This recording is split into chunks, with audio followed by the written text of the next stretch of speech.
I've been a big JPEGMAFIA fan for a few years, so I almost knew I was going to love LP. And I think a lot of people might listen to LP and become JPEGMAFIA fans, which is great. The production is incredible, his rapping is top tier, it's just great music.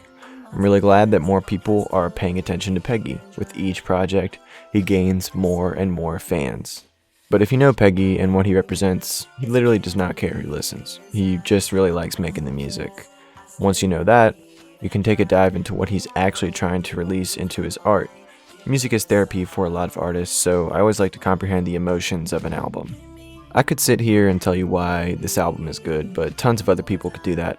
Let's humanize the artist for a moment. I want to focus on what Peggy expressed on the album.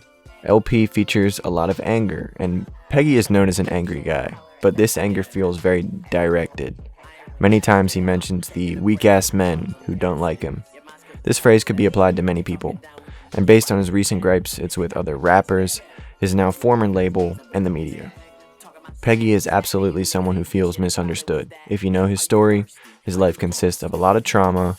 Some of his work even has suicidal moments, and LP shows me he is constantly finding struggles even with success.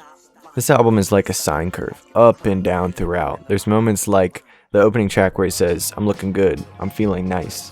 And he even calls himself the GOAT on Hazard Duty Pay, which I agree with.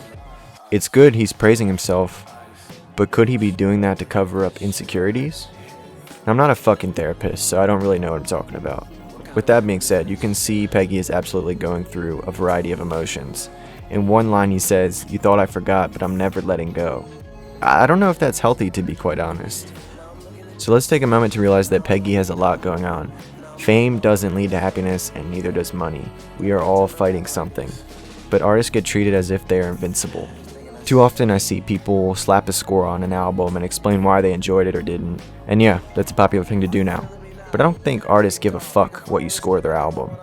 Now, I'm not trying to seem like the goddamn social police, but I think we should try to understand the art more often than critique it. Music is a vessel for sharing your story, and it inspires us because it's beautiful to hear someone speak on an experience we have had trouble talking about ourselves. So I'm sending my positive energy to JPEGMAFIA. I hope now that he's out of his record deal, he can enjoy himself more and feel a bit more free. We love and appreciate you, Peggy. You inspired me to make this hectic-ass video just from hearing the music you created. Thank you for being cool as shit and not giving a fuck. I hope you're doing well. Peace.